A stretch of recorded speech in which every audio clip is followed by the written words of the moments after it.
శ్రీనివాస్ చౌదరి గారు, పోలవరానికి ఇచ్చిన 12,000 కోట్లు కావచ్చు, లేదు అంటే బల్క్ డ్రగ్ పార్క్ కావచ్చు, లేదంటే అచ్యుతాపురం సెజ్లో ఈ గ్రీన్ హైడ్రోజన్ ఎనర్జీ ప్రాజెక్ట్ కావచ్చు, రైల్వే జోన్ కావచ్చు, ఇవన్నీ కూడా మా జగన్మోహన్ రెడ్డి గారి హయాంలో వచ్చినటువంటివే.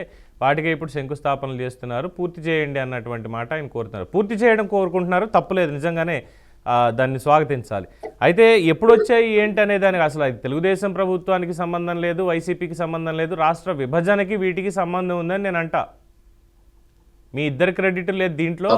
ఇది విభజన జరిగినప్పుడు వచ్చినటువంటివి. ఇప్పటిదాకా చేయకపోవడంలో అటు 2014 నుంచి 19లో ఉన్నటువంటి మీ ప్రభుత్వ వైఖరి, 19 నుంచి 24లో ఉన్నటువంటి జగన్మోహన్ రెడ్డి వైఖరి, ఇద్దరిది కూడా తప్పే. దీనివల్ల రాష్ట్రానికి ఒరిగింది ఏం లేదు అని నేను అంటా. మీరేమంటారు?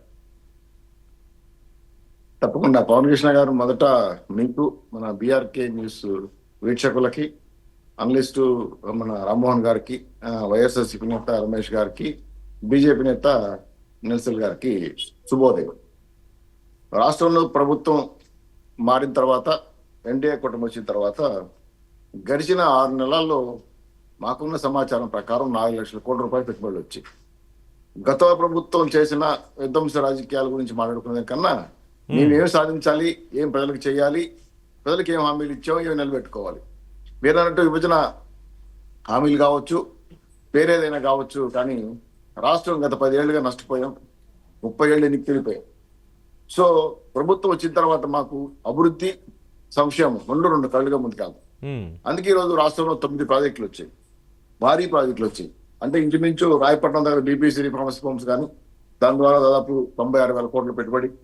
సత్యసాయి జిల్లాలో అవయాద్ మొబిలిటీ ఇండియా ప్రాజెక్ట్ ఉంది కానీ, ఇది దాదాపు 1,200 కోట్లు పెట్టుబడి, దాదాపు 3,000 మంది ఉపాధి.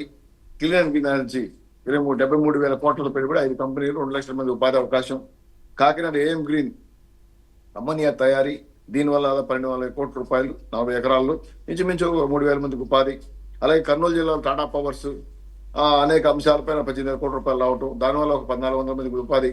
కడప నంద్యాలలో అయితే కొండాపూర్ నంద్యాల ఎంత కలిపి దాదాపు మెగా పవన్ విద్యుత్ పైన, విండ్ విద్యుత్ పైన 130 మెగావాట్ల విద్యుత్ పైన ఒక 2,000 మందికి ఉపాధి. విశాఖలో టీసీఎస్ మిలియన్ టవర్స్ ఒక 2 లక్షల సదరు ఇవ్వడం వల్ల 80 కోట్ల పెట్టుబడి రావడం, ఒక 2,000 మంది టెక్కీలకు ఉపాధి అవకాశం కావడం. రిలయన్స్ ఇండస్ట్రీస్ బయోగ్రాఫ్ ప్లాంట్ వల్ల 65,000 కోట్ల రూపాయలు పెట్టుబడి రావడం. దాదాపు 5 లక్షల ఎకరాల్లో ఈ సోలార్ సిస్టమ్ పెట్టడం వల్ల ఇంచుమించు ఒక 5,000 మందికి ఉపాధి అవకాశాలు రావడం ఈ పెట్టుబడిలో భాగం. అయితే ఈరోజు ప్రధానమంత్రి గారు, పవన్ కళ్యాణ్ గారు, చంద్రబాబు నాయుడు గారు ఒకే వేదిక మీద విశాఖపట్నం రావడం, త్రిమూర్తులు కూర్చొని ఈ రాష్ట్రానికి ఏమి ఇవ్వబోతున్న పైన చాలా క్లియర్ గా వాళ్ళు పేపర్లు ఇచ్చేసారు.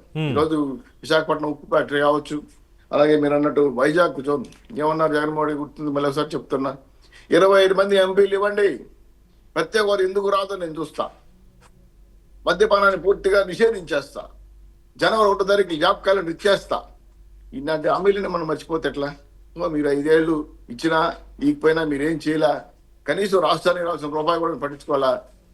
ఈరోజు నేను కుటుంబ తర్వాత వచ్చిన తర్వాత ఇవన్నీ మా ప్రతిభ అని చెప్పుకుంటే మేమేం చేయలేం, జనాలు కూడా చూస్తున్నారు అది ఎవరు ప్రతిభ అనేది. కాబట్టి రాష్ట్ర అభివృద్ధి సంక్షేమంతో పాటు పెట్టుబడులు రావడం పైన, ఈరోజు పెట్టుబడిదారులు కూడా నమ్మకం కల్పించడం పైన కూటమి ప్రభుత్వం నిజంగా నమ్మకాన్ని ఇచ్చింది. అందుకే ఈరోజు పెద్ద ఎత్తున విశాఖ స్టీల్ ప్లాంట్ కాడ నుంచి, ఈ వైజాగ్ జోన్ కాడ నుంచి, అమరావతి పోలవరం కాడ నుంచి పరుగులు పెడుతున్నాయి. వాయువేగంలో పరిగెడుతున్న అభివృద్ధి కార్యక్రమాలు చూసి కూడా ఇంకా జరగలేదంటే ఇంక మేము దానికి ఆన్సర్ కూడా చేయలేము. ఎందుకంటే ఇప్పటికే క్వార్టర్స్ కానీ, ఎమ్మెల్యే క్వార్టర్స్ కానీ, జడ్జెస్ క్వార్టర్స్ కానీ వర్కౌట్ జరిగిపోయి కేటాయింపులు కూడా వెళ్తాం అమరావతిలో. అలాగే నవనగర నిర్మాణానికి అన్ని వర్క్లు కూడా జరిగిపోతున్నాయి. పోలవరం పైన రిటర్నింగ్ కాకుండా మళ్ళీ టెండరింగ్ ఇచ్చి వర్క్ స్టార్ట్ చేయమని మొదలు పెట్టారు. వైజాగ్ లో జోన్ కి బిల్డింగ్ కట్టి దానికి శంకుస్థాపన చేయబోతున్నారు, దాదాపు 11 అంతస్తులు 49 కోట్ల రూపాయలతో. ఇలా అన్ని కూడా ప్రతి ఒక్క పాయింట్ లోనూ అభివృద్ధి సంక్షేమం తీసుకెళ్తుంటే ఇవన్నీ కూడా ప్రజలకు అందాల్సిన ఫలాలతో పాటు మీరు ఒక అంశం నాకు ముందు పెట్టారు, రాష్ట్ర విభజన అంశాలు. అనేక అంశాలు ఉన్నాయి, ఒకటి కాదు. నెంబర్ 1920 యాక్ట్ ప్రకారం అయితే చాలా అంశాలు రాష్ట్ర విభజన చేయాల్సిన అవసరం ఉంది. ఎన్ని చేసినా రాష్ట్రాన్ని ఇంకా చేయలేకపోతున్నాం అనే విషయాన్ని, ఎందుకంటే 100% ఎవరిని సాటిస్ఫై చేయలేదు. అట్లీస్ట్ 80% చేయగలిగితే మేము సక్సెస్ అయినట్టు లెక్క. కానీ గత ప్రభుత్వం కొన్ని 100 సార్లు ఢిల్లీకి ప్రయాణం చేశారు జగన్మోహన్ గారు. ఏ ఒక్కరోజైనా ₹1 తీసుకొచ్చాం, ఇది మాకు ఇచ్చారు అని చెప్పి సంఘటన లేదు. ఉన్న పరిశ్రమ ధర మిలియన్ డాలర్స్ వెళ్ళిపోయింది, జాకెట్ ఐస్ వెళ్ళిపోయింది, కియా అనుభవ సంస్థలు వెళ్ళిపోయినాయి, అమరావతి వెళ్ళిపోయింది. ఇలా పరిశ్రమ ధర వేశారు తప్ప రాష్ట్రంలో ఉపాధి అవకాశాలు ఎక్కడ లేకుండా నాశనం చేశారు. అటువంటి పరిస్థితిని నుంచి మార్చి ఈరోజు రైతుల అక్రమ రైతులు సారీ మర్చిపోయిన మన కౌలు రైతులు కానీ రైతులు కానీ ఆత్మహత్యల పరిస్థితి మనం ఎంత ఘోరంగా ఉంది ఆంధ్ర రాష్ట్రం చూసాం. ఇప్పుడు ఇరిగేషన్ ప్రాజెక్టులకి 86,000 కోట్ల రూపాయలు ఖర్చు పెట్టి అందరినీ ఇవ్వగాలి నీరు సుజలాస్తామంతే కాకుండా నదులు అనుసంధానం చేయాలని ప్రత్యేక అంశాన్ని తీసుకురావడం వల్ల రైతుల కళ్ళలో కూడా ఆనందం చూసే అవకాశం ఉంది. మొత్తానికి ప్రధాని నరేంద్ర మోడీ మీకు చక్కగా సహకరిస్తున్నారు. ఈ రోజు కూడా వీటన్నిటి మీద కూడా ఒక స్పష్టమైనటువంటి ప్రకటన చేసేటువంటి అవకాశం ఉంది అనేది చెప్తున్నారు. తప్పకుండా ఆంధ్రప్రదేశ్కి స్వర్ణమాల వేస్తారు.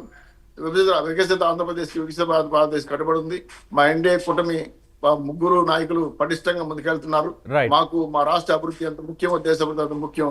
ఎక్కడ కూడా కాంప్రమైజ్ కాకుండా మోడీ గారు, బాబు గారు, పవన్ కళ్యాణ్ గారు, పురంధేశ్వరి గారు, బీజేపీ నాయకులతో కలిపి ఈరోజు బ్రహ్మాండమైన అభివృద్ధి కోసం ఆంధ్ర రాష్ట్రం కోసం పునాది అయిపోతున్నారని ఇది ఆంధ్ర రాష్ట్ర ప్రజల వరంగా భావిస్తూ ఇది మరింత ఇంకా ఇది కూడా చాలదండి, ఇంకా కూడా ముందుకు తీసుకెళ్ళడానికి మా కూటమి ప్రభుత్వం కష్టపడుతుంది. ఎక్కడా కూడా 164 సీట్లు ఇచ్చారు కాబట్టి మీ మీద పెత్తనం చేయదలుచుకోలేదు. మేము ఖచ్చితంగా సేవ చేయదలుచుకున్నాం. ఆ దిశగా అడిగిలేస్తాం. కాబట్టి మీ సూచనలు, మీ సలహాలు, మీ విమర్శలు కూడా మేము ఆహ్వానిస్తాం. 41 నోటీసులు లేవు, జీవో నెంబర్ 1 లేదు, మీడియాపై నిషేధాలు లేవు, హౌస్ అరెస్టులు లేవు. ప్రజాస్వామ్య పౌర హక్కులు, మానవ హక్కులు కాపాడుకుంటూ రాష్ట్ర అభివృద్ధి ధ్యేయంగా ముందుకు రైట్ శ్రీనివాస్ చౌదరి గారు.